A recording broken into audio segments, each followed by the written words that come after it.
Hi, family. I'm Stephanie Wade. I'm Habasia. And I'm coming to you today to let you know that I'm doing much better than I was doing yesterday. Unfortunately, I found out that sometimes the worst things that can happen to you actually do. And no, doesn't mean you're paranoid. It just means that yes, good things can happen to anybody, whether you're good or bad or indifferent. It just happens. But anyway, I hope you guys are doing okay. Like I said, I'm doing much better. At least I'm not broke. Not rich, but not broke. At least I can go to the motherland and buy some food and share food with people. But anyway, guys, I want y'all to see my t-shirt I'm wearing today. It's one of my favorites. I don't get to show y'all too often. But anyway, see my shirt. It was made by somebody in Houston, Texas. See, I love my roots. Trees is always an important thing in my life.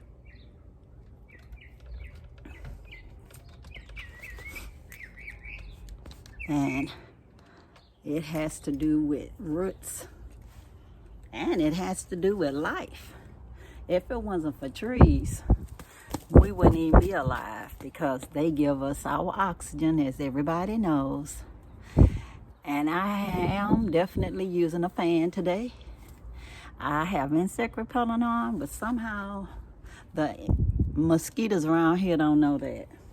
This is a lemongrass, which is supposed to make the mosquitoes go away, but I guess I need a whole garden full of lemongrass. But anyway, guys, I'm going to cut some sweet potato vines in a little while and make me some green juice. I bought some ingredients to go with it. Hope y'all can hear me better with the earphones on. But anyways, I'm going to cut some sweet potato vines. You see, guys, what I'm using? Machete. I had at least a smaller object to cut the vines, but somehow maybe I packed it up in my check bag to go to the motherland. I don't know. I can't find it, y'all. So I said the machete would do just fine. I have another clipper too that I could try, but I believe the machete will work quicker. I just need to make sure that my sweet potato vines are fresh because it said the vitamins are only good for 2 days. I had previously cut some vines and procrastinated so long that I didn't make a salad with them or eat them. So I decided to just let them dry, and I will put them in my compost, and it'll be, very good to return to the earth. Yeah, I'll just use it for composting and put it in my garden, maybe in my front yard next year, if it's a garden next year here, because I am visualizing myself in the motherland next year, y'all. As they say, pray for me. No matter who you pray to, that I need all the help I can get. I want to be in the motherland this time next year, harvesting gourds, harvesting okra, tomato, lettuce, just everything, y'all. I want to harvest and share with my brothers and sisters in Africa. Habasia, helping your brothers and sisters in Africa. That's my purpose. It helps me and it helps my brothers and sisters, because I'm telling you, y'all, I feel like I get healed every time I go to the motherland. I feel like I'm in a little bit of heaven. You may think I'm romanticizing it, but I don't care. That is how I feel. You know, all I can tell you guys is how I feel. Let me tell y'all something. If y'all haven't subscribed to my channel, it's the first time you watching it, please do. Like, comment down below, and share. Give me a thumbs up if you like it, what I'm saying. I've been not only trying to keep up my little garden, even though it's fall and the mosquitoes here don't know it. I'm mostly letting my garden turn into seeds right now so I can harvest it and plant for my future garden, whether I'm here or in the motherland. But anyway, guys, I'm still reading from The Wisdom of the Elders as one of my books. And I plan on reading this book, Guide to Natural Health. And hopefully I'll be practicing some of that when I'm in the motherland.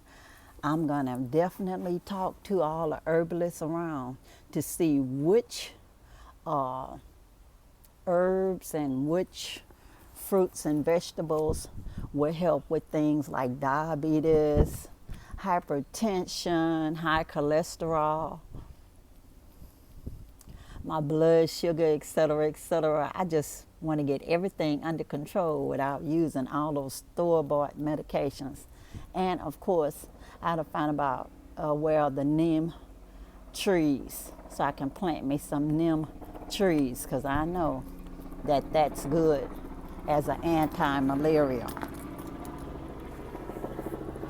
Practical Permaculture is also a book on my agenda, because we need to have our gardens growing without destroying the environment. All that clearing of land just to grow food is insane. It can work all together, you know, and we can have a food jungle, you know, a food jungle. Enjoy our natural environment, you know, and get away from all of these artificial fertilizers and things that actually destroy our environment and ruin our health. So anyway, guys, I'm going to share a little reading with you today. And then I'm going to just make a little short comment on what I heard on the internet. In fact, I'm going to talk about what I heard on the internet first. I heard one of the returnees, I won't even say to what country, say such derogatory stuff about our local brothers and sisters. And all I could say is, shame on her. Pure ignorance on her part. Pure ignorance. It's like, if where we came from is so good, why didn't we just stay where we were? You know, it's no reason to repatriate anywhere if where we live is so cool, you know? If the ghetto here is better than going to the motherland. You know, stay in your ghetto. Ain't nobody beg nobody to leave their ghetto to go to Africa. Stay wherever you like that you think is better, you know? Don't make no sense for you to be going somewhere else and complaining. And in fact, the thing the person was talking about, one of my relatives today was talking about a similar issue. And the issue actually is happening right here in Texas, in the USA. And it is, you know, women of the night, or potential women of the night, because he didn't know if that person really was a working girl or not. That was just his impression of what she was, because of the time of night he dropped her off. You know, he's a driver. The location, you know, so because of what they say, location, location, location, he just assumed she was a working girl and thought it had something to do with women's lib, you know. and enjoying physical attributes of your body.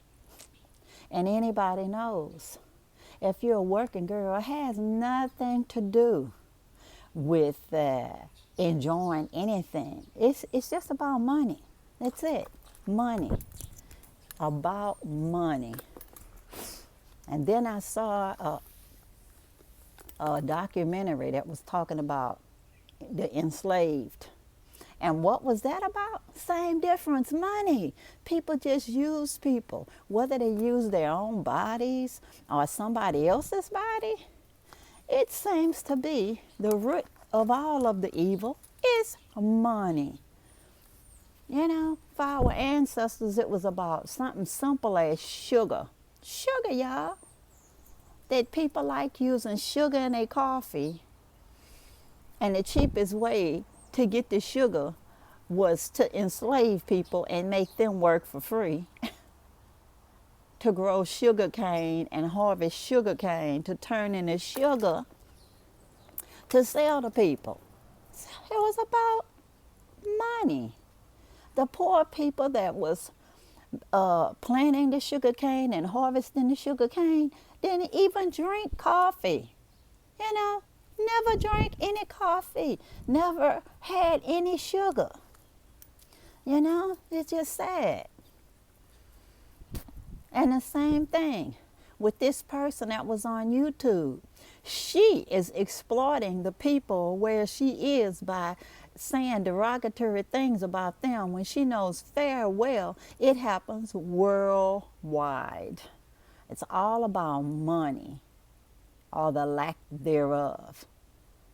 So you decide that you'll do anything for the money, whether it's to sell your body or somebody else's, you know, or make somebody else work for free, and you take the money that they make, you know, without paying them or pay them such little that it's just so close to slavery, you know. As they say, the new colonialism, neo-colonialism, no matter who does it, paying somebody such little that you make a profit right away because you come from somewhere else and your money value is higher, you know? So anyway, guys, all I can say to these people is, before you talk about anybody, just think, is this happening somewhere else? Is it happening worldwide? And if it's happening worldwide, why didn't you attack it where you came from? You know, why didn't you become a freedom fighter where you were? Because the same thing is happening there. No, you're going to go all the way to somebody else's country that you just got to start some mess. You know, it's bad no matter where it's happening. It's bad. And it's even worse to think that somebody will be so desperate to feed themselves and their family that they would sell their souls, sell their bodies, you know. Because me, as for selling someone else's body, I could see the evil in that. You know, that's just right up front evil. That you don't care about another person as a human being, you know. But it just gets to a different kind of mentality where you feel like you can do that to yourself. Education is the key to free you from this kind of stuff. You know, it's a lot of things you can do online. You can teach your own language online. Other people will pay you to teach them your language online. But of course, people not thinking about that, you know, that I can stop doing this by just doing something else. All I can say is, hopefully people will think that they have options and that they don't have to do something that could cause them to have some kind of STDs and cause them to die an early death. And I personally am not throwing stones at anybody. I just would hope that I could motivate somebody to think that it is other things that you can do with your life to make money other than to sell your soul or sell your body. And definitely don't sell nobody else's body, you know. So anyway, that's all I got to say about that one. And shame on people who think that they doing somebody a favor by talking derogatorily about them. I'm talking right now about loving support. Loving support. It says the real source of black struggle has been black love. The sense of blackness or black love has, in turn, been the impetus for black families to ensure our survival. Most of us can recall the special warmth, regardless of white research findings, which characterized our families and most of us. If honest, I also see that our success and survival depended on the family from which we came. It gave us strength and commitment to struggle, to succeed. It also instilled in us a special appreciation for the collective well-being of all black people. Reflection. Activist and entertainer Paul Robeson credited the comfort and support of his family for providing him with the emotional and spiritual power he needed to attain his lofty achievements. His family, he added, also gave him the tool to weather all the extreme challenges he faced in his life. Nothing can substitute for the feeling of being appreciated and valued by your own blood relations. The affirmation and nourishment derived from one's family makes even the most feeble spirit robust. Remember your father's big smile of pride when you got your high school diploma or took high honors when you graduated from college. Remember your mother's happiness when you handed a big promotion at your job. How many of us take the blessing of a supportive, caring family for granted? If you have problems communicating with your family, seek out new ways to resolve your disagreements and rediscover your common ground. Cherish your family as your most vital resource. I'm finding new ways to show my love, respect, and gratitude for the loving support of my family. And I'm even extending it to our whole global African diaspora family, whether we're in the motherland or abroad. We are all one people of African descent. I love you all. Doesn't matter what you look like. As long as you from the motherland or your ancestors was from the motherland for whatever reason, we are one. I love you. Peace. Power to the people. And I'm out, y'all. Bye. Be good, guys. If it can't be good, be careful and help your brothers and sisters in Africa. I'm out.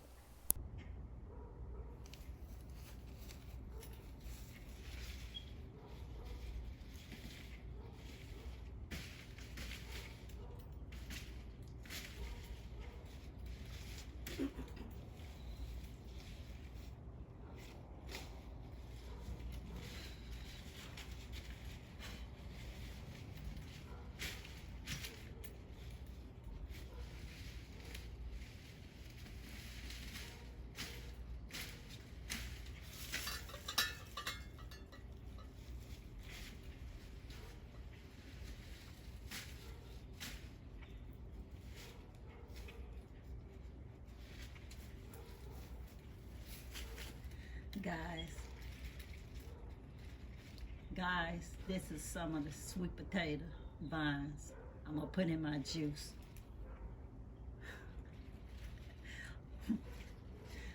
I just had to share this with y'all.